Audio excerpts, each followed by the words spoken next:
नमस्कार, बहुत बहुत स्वागत है आपका। मैं हूं आपके साथ ऋतु ज्ञानवानी। आप देख रहे हैं न्यूज़ 18 का डिजिटल प्लेटफॉर्म।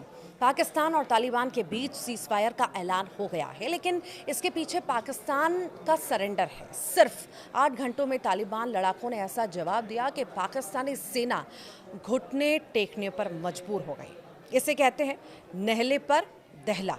पाकिस्तानी फौज ने सोचा था कि वे फाइटर जेट भेजकर ड्रोन से बम गिराकर तालिबान लड़ाकों को डरा देंगे। उन्होंने इसका दुस्साहस भी किया, काबुल में 2 बम गिराए, लेकिन फिर तालिबान ने ऐसा पलटवार किया कि पाकिस्तानी फौज घुटने टेकने को मजबूर हो गई।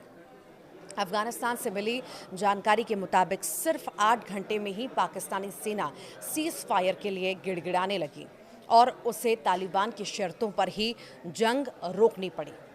तो फिर ऐसा हुआ क्या, ये भी सवाल होगा। दरअसल डोलो न्यूज़ ने आधिकारिक सूत्रों के हवाले से बताया है कि बुधवार सुबह पाकिस्तानी फौज ने अफगानिस्तान के स्पिन बुल्डक इलाके में बमबारी की। इसके बाद तालिबान की सिक्योरिटी फोर्स ने करारा जवाब दिया और पाकिस्तानी सेना को भारी नुकसान पहुंचाया। सूत्रों के मुताबिक पाकिस्तानी सैनिकों के शव युद्ध क्षेत्र में ही पड़े रहे और कुछ को जीवित पकड़ लिया गया। इसके बाद पाकिस्तानी सरकार ने अलग अलग माध्यमों से तालिबान के साथ सीज फायर की गुहार लगाई। क्या लगाई है आखिर शर्तें, ये भी जानना ज़रूरी है। पहले तो तालिबान ने पाकिस्तानी फौज का अनुरोध ठुकरा दिया, लेकिन बाद में बार बार अनुरोध करने पर उनकी बात मान ली गई। हालांकि शर्त भी लगा दी है कि अगर इस तरह का फिर कोई अटैक हुआ तो जवाब और भी ज़्यादा भयानक होगा।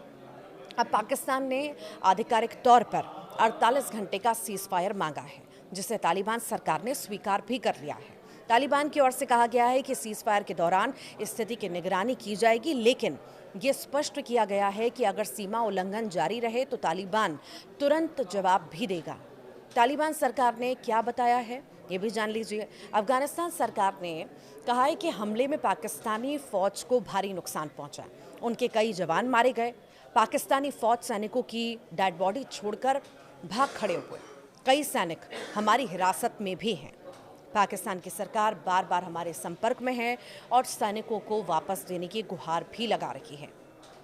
पाकिस्तान को डूरन लाइन का सम्मान करना चाहिए। अगर वे फिर ऐसी हरकत करते हैं तो तुरंत और करारा जवाब भी दिया जाएगा। आप क्या सोचते हैं इस पूरे मुद्दे को लेकर के, जिस तरह का जवाब अफगानिस्तान के द्वारा दिया गया है और उसके बाद पाकिस्तान घुटनों पर आ चुका है?